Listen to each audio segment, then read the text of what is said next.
Alright, Data Structures and Algorithms 2 is done.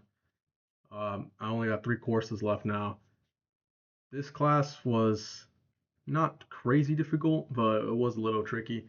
I did get a kickback, so yeah, a lot of attention to detail for sure.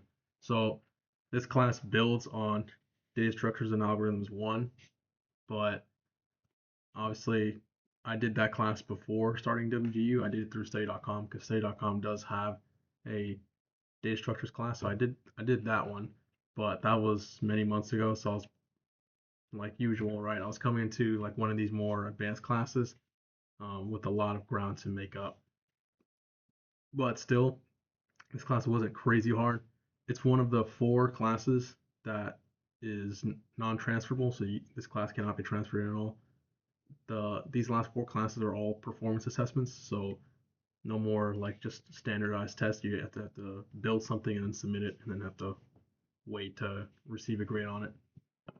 So what this class goes over, it's so you have to so WGU has its own postal service, and you have to create a program where the truck delivers all these packages to all of the locations in under 140 miles. So it has to deliver all its packages without exceeding that threshold while meeting other constraints such as you have 3 trucks and 2 drivers. They have to deliver 40 packages in under 140 miles to all the different locations on the map in Salt Lake City. And you have to do that while also meeting a bunch of other constraints, like certain packages have to be on the same truck, certain packages have to be delivered together, other packages are not going to arrive at the warehouse until a certain time, and there's even one package where the address is wrong, and then at a certain time it gets changed to the correct address. So they throw in a lot of these constraints just to make it more real world, because that happens very frequently during an actual postal service. So yeah, you have to create a program that does all those things while meeting all of the requirements. And when it comes to prerequisite information, again, yeah, it's just data structure and algorithms. The first course, you have to have a foundation in that for sure. And this course is in Python, so to make sure you're good on Python. So to start off, the first thing I did was go on Reddit and just see what other people did. I'm gonna link the Reddit thread that really helped me in the description. It was really good. Um, that kind of carried me. There was a specific Reddit thread, and I looked at the cohorts because when you go to additional resources on WGU, like you can look at different cohorts that will help you. Honestly, I wouldn't recommend it. I think there's 4 of them. Each of them is like an hour. I wouldn't recommend. I think I watched one, and like the instructor, like no offense to her, but she wasn't that good. So I wouldn't recommend. Don't waste your time watching the cohorts. That shit was not worth it.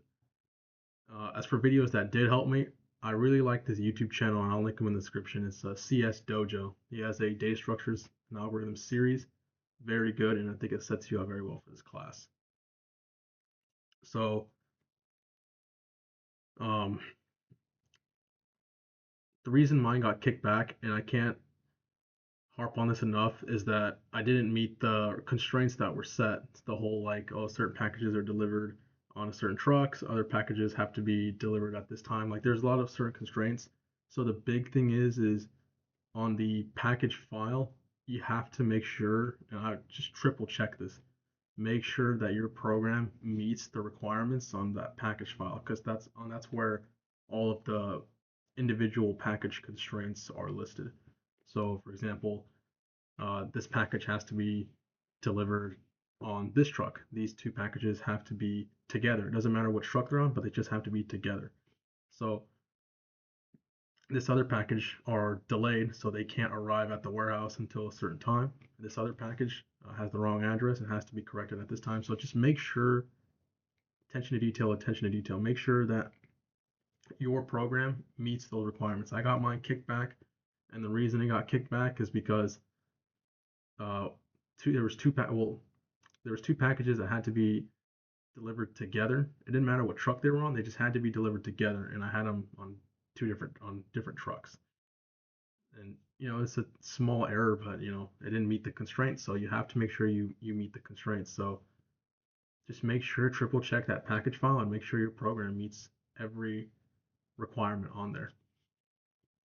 So that's the biggest thing, and that's very similar to how it'll be in the real world as a developer when you're gathering user requirements for whatever it is you're trying to build. You want to make sure that you fulfill those critical requirements. And this is kind of what the class software design and quality assurance harps on, is making sure that critical functionalities, no fail tasks are met.